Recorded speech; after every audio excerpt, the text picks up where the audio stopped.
So as we were starting to grow our distribution, though, and ship wine directly to people's doorsteps, there were so many people that came to us and said, I love this. How can I get involved? I want to learn more about wine.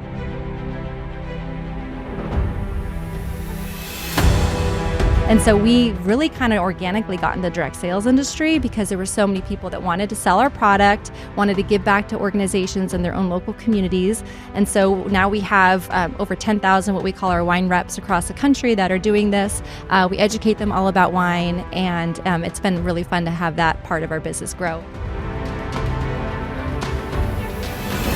It's just been awesome to have this incredible community of people that are part of our mission to just change the world with wine. Because at the end of the day, we say it's all about the wine, and it's nothing about the wine because of the great conversations that happen over a glass of wine.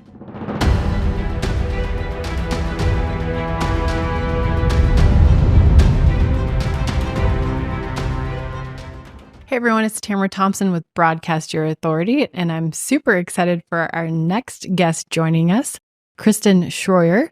She actually flew in from Arizona to join us in Las Vegas filming today. And Kristen is a social entrepreneur and disruptor in the wine industry with over 17 years experience. At 23, she co-founded ONEHOPE, making her one of the youngest females to start a wine company. ONEHOPE donates 10% of every purchase and has created a unique distribution platform to empower others, which is so awesome. You're considered the Chief Impact Officer, which is, I love that name, by the way, Chief Impact Officer.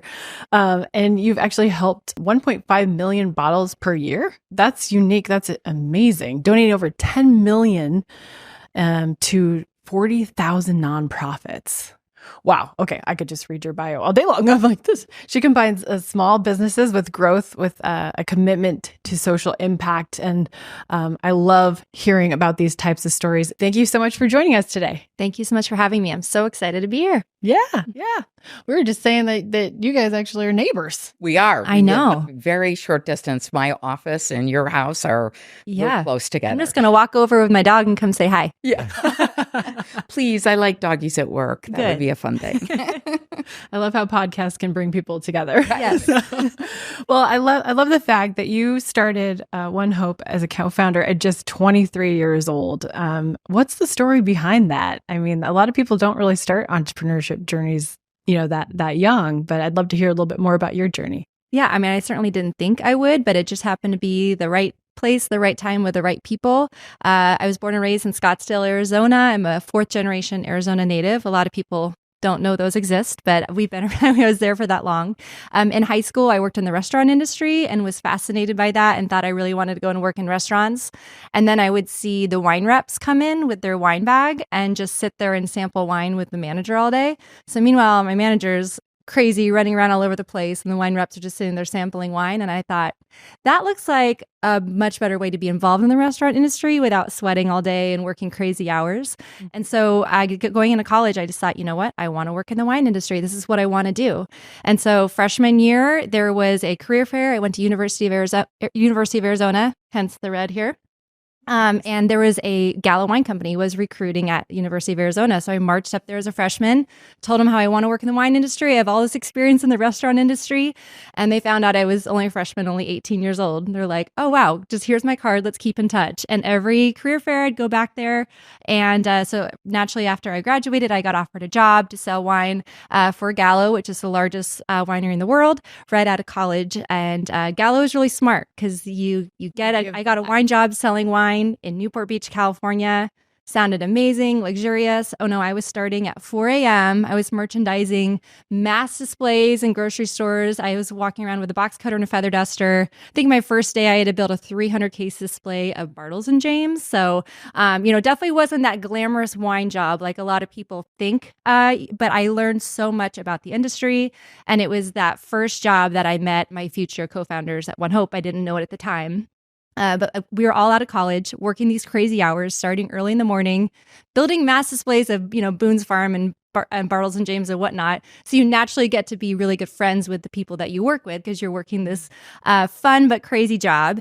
And naturally, when you're right out of college and you start at 4 a.m., you're done at 2. What do? You go to happy hour. And so we always met Yard House, happy hour, Triangle Square, Newport Beach. And that's where we just would always talk about our day. And that was where I met our now CEO, Jay Kloberdans. And he was like, you guys, it's October. We're building all these wine displays throughout the grocery store.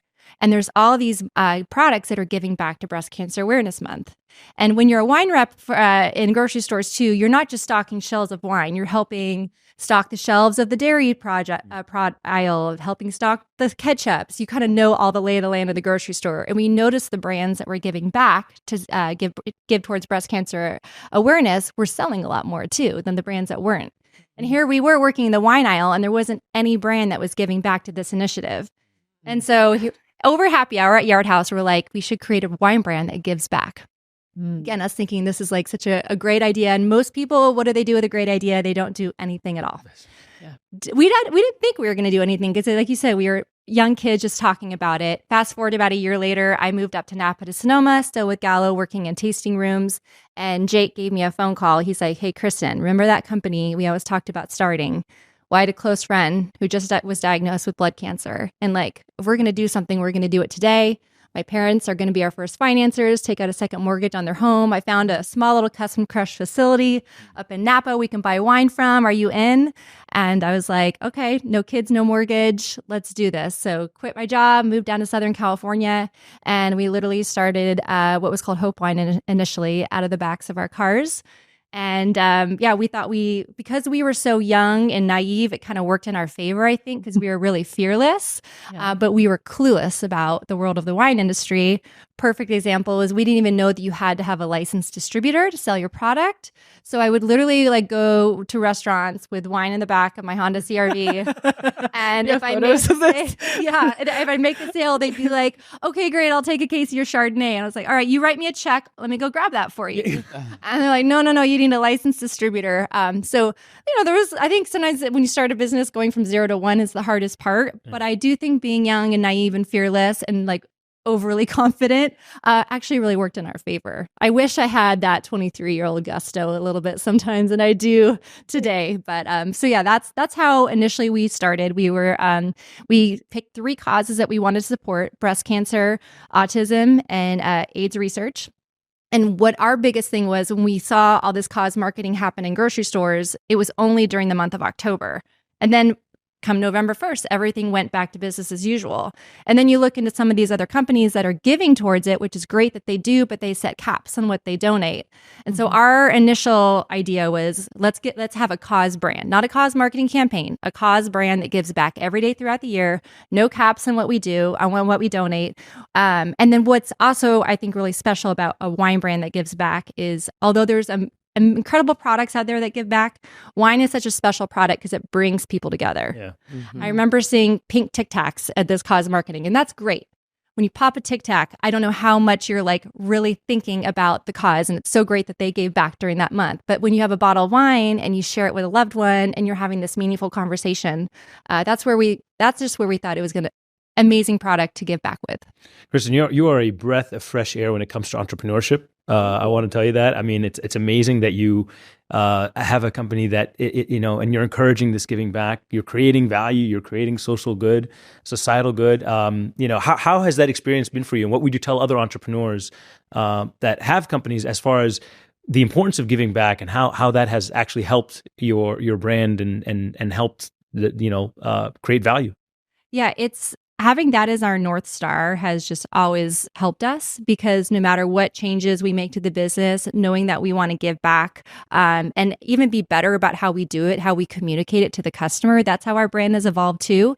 As I mentioned, when we first started, we had 3 causes that we wanted to support, and we found more and more people were like, that's so wonderful that you're supporting this organization. How can I get involved and how can I give back to a cause that matters most to me?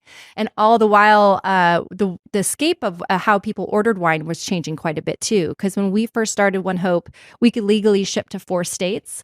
And now we're at about 45, almost I think 46. More and more states are allowing direct-to-consumer wine shipments.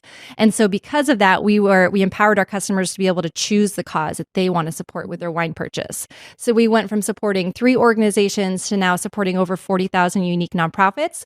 People can simply select any nonprofit they want to give to when they shop at onehopewine.com, and we give 10% back. So yeah, over $10 million donated, almost 11 million. I'm hoping we might hit that in the next coming weeks, which I'm really excited about.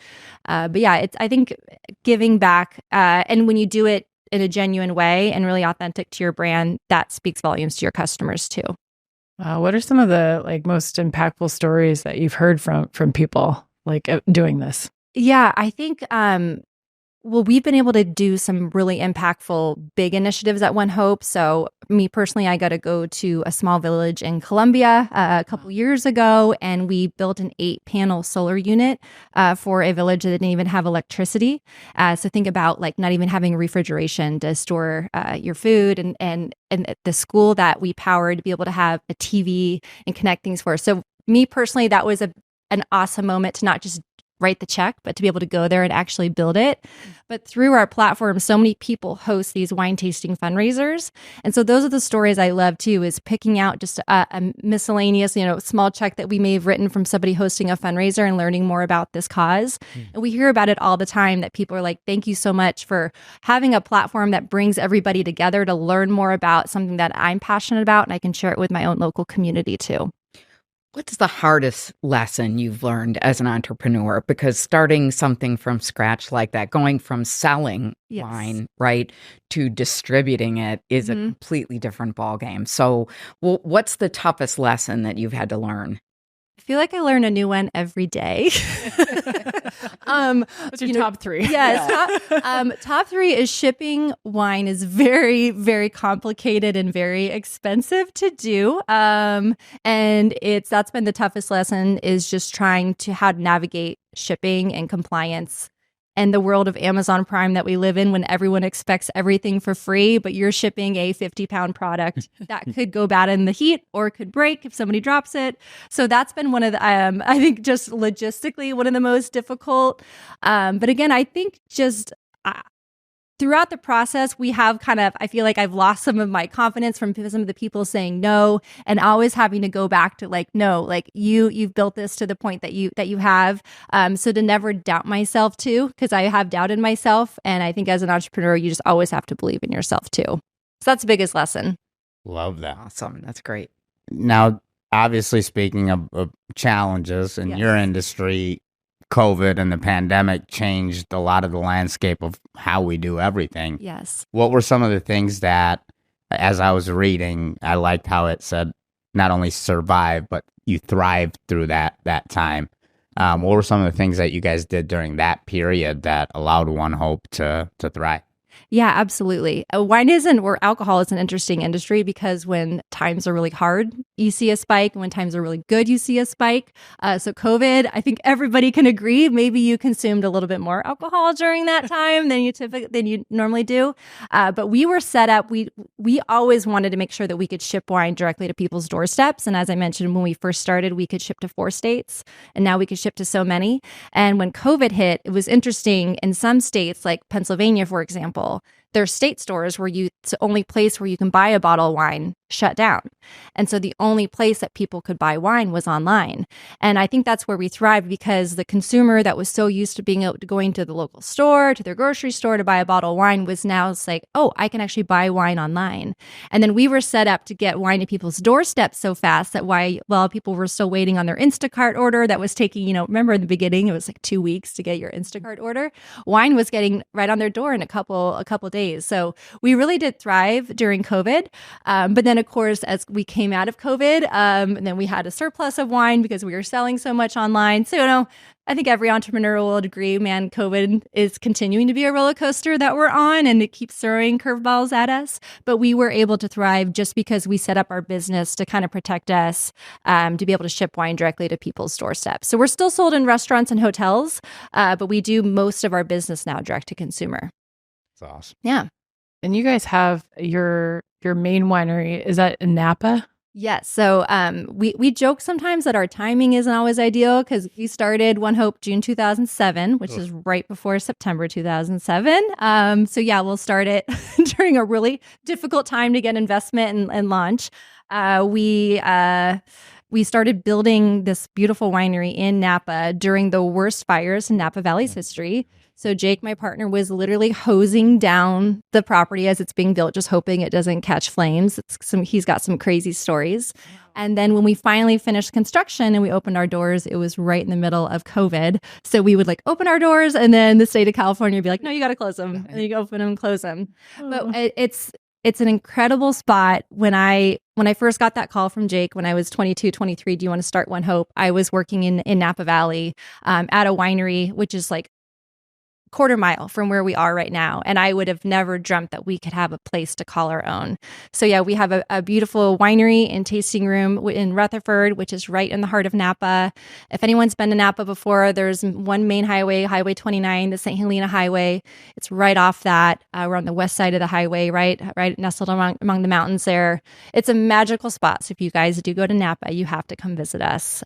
We do tastings and we have a chef there that does a culinary experience too. We also open our doors to a lot of nonprofits to do events up there. So every year we have a big harvest party. Every winery has a big harvest party, but we like to make that our single most impactful night of the year.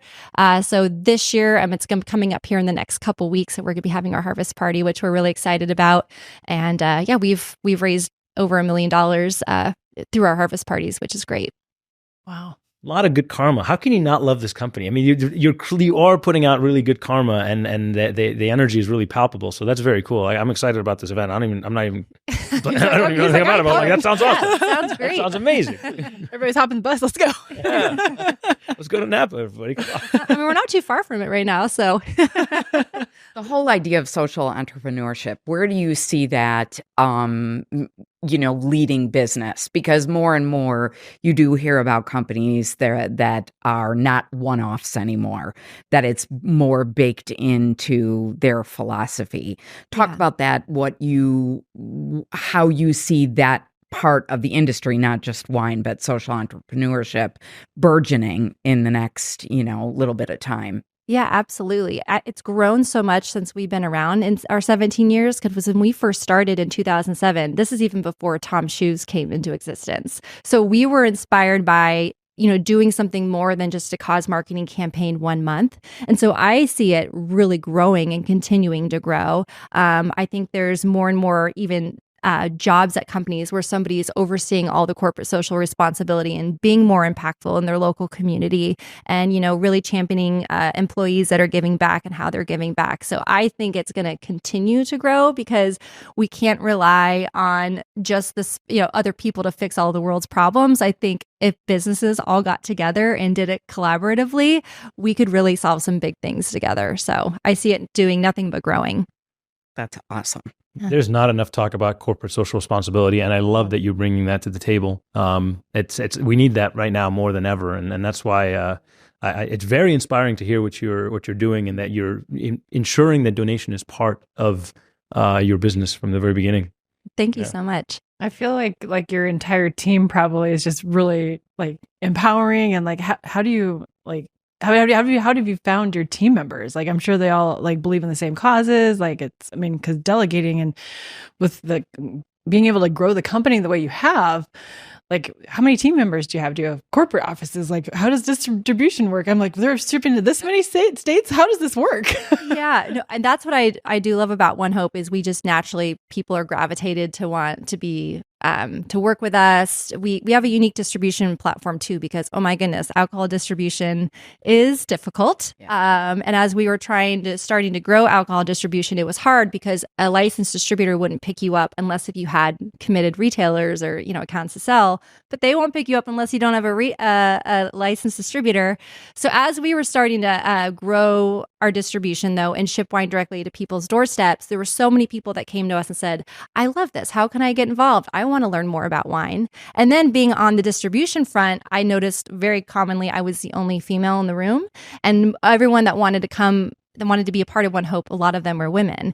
And so we really kind of organically got in the direct sales industry because there were so many people that wanted to sell our product, wanted to give back to organizations in their own local communities. And so now we have over 10,000 what we call our wine reps across the country that are doing this. We educate them all about wine, and it's been really fun to have that part of our business grow. And again, these people are coming to us just because they love wine, they love giving back. So it's just been awesome to have this incredible community of people that are part of our mission to just change the world with wine. Because at the end of the day, we say it's all about the wine and it's nothing about the wine because of the great conversations that happen over a glass of wine. Yeah. I love that. Awesome. Man, so you guys obviously have like Instagram and all sorts of stuff. How do people really find you? Like, how do you typically market out there? Obviously, a lot of word of mouth, other things like that. But how do you guys truly market it at this point? Yeah, we're pretty big on Instagram. So at ONEHOPE Wine or at ONEHOPE on Instagram. You can go to Facebook also as well on ONEHOPE Wine. You can go to our website. We've got a great website. And again, there you can select right at the top. It says select any nonprofit you want to support. It's any nonprofit. So even like your kids' PTO program. It's like, no, you don't have to do the annoying fundraisers that nobody wants to support. You can just buy a bottle of wine, have it give back to to that, or Little League, whatever you name it. But yeah, going to onehopewine.com is the best way to learn more about us. Me personally, you can follow me at Wine Sipster. We joke that like we have a sipsterhood of women out there. So Wine Sipster is me. And just continue to support us. We have a great wine club too, where you can get wine shipped to your house, free shipping, that Amazon free shipping, as I mentioned. Great savings as well. And then also to just come visit us in Napa, because it is a very, very special place.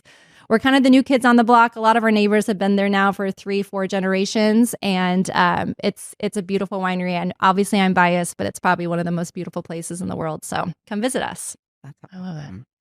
Any last questions or thoughts on it? I mean, she's just a powerhouse over here. It's really an amazing use of, marrying two things that, people enjoy, and a social activity, and then being able to do good with it at the same time that's an amazing gift. It really is a gift of a business. Yeah. Thank you so much. Yeah. And what a name. I love it. ONEHOPE. Like that's, you don't, it's an amazing name when you think about wines. Like you're like, that's. How did you turn from, was it Hope Wine to ONEHOPE? Yeah. How did that switch over? I'd like to say, because it was just let's change it, but we got sued. So I don't know. Great story. Yes, it was change it anyways. Yes, and it was 6 months into our business, so we were laughing like, well, we must be doing something right. After behind the selling it from the trunk of your car. It was like literally during that time. I think we were making enough of a disruption that people, that were wine disruption, that there was a conflict there. So we were thinking about it, and it was Jake who, one is one of the most unifying words in the English language. So putting a one behind it, and ONEHOPE, but for many causes, kind of is where that led. But yeah, that's a true story and why that happened.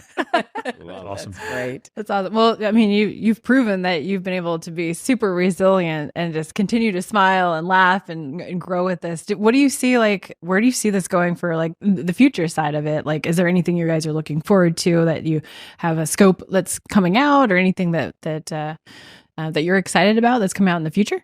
Yeah, and we realize that not everybody can make it to Napa. It's expensive to get there, especially for coming from the East Coast. It's difficult to get there. It takes a long time. So trying to create more concepts where we're bringing that tasting room experience into people's living rooms, maybe to other places around there. The metaverse. Yes, exactly. Yeah. So we're just exploring how to make it easier to experience our brand, and bringing that feel of Napa Valley to more places throughout the country is kind of where we're looking to do that. Have you guys done like pop-ups with like tours where it's like the pop-up of Napa brought to you? Like we've done some of that in like, homes and living rooms and stuff, but we're exploring maybe making it even easier to do. And we have some people at our company that are very big pickleball players. So pickleball tournaments. Yes, kind of maybe incorporating that too. There's some big ideas that we're working on there too. You get like marketing content videos and reels of them like holding their wine with the pickleball. they're like boop. What's fun is at our crush pad in our winery, it's where they bring in all the grapes. It's only used during harvest. Other than that, it's a big open area. So we painted pickleball courts out there, so you can literally play pickleball at our winery among the vines. It's an incredible place. So we're trying to, and it's used all the time. Quite a vibe over there. This is why you're saying you got to come out and visit, because it sounds like it's a whole vibe that you're trying to recreate in people's homes too. Mm-hmm. So that's awesome. It's definitely a vibe. That's a good way to put it. I feel like it's a pretty good vibe. I love it. Oh, well, I appreciate you for joining us today and just coming out and hopping over a flight from Arizona. So thank you for coming out, and what a great brand and company to be involved with and help grow. Very inspiring. I really appreciate you for coming out today. Thank you for having me. Thank you. Cheers. Awesome. And those of you that are watching this show, definitely follow their Instagram, check out what they're doing. Definitely go to Napa, play some pickleball, whatever that looks like. And again, we're super grateful to have Kristen join us today. Check out ONEHOPE Wine and make sure you ring the bell, subscribe to our channel, and we'll see you in the next episode.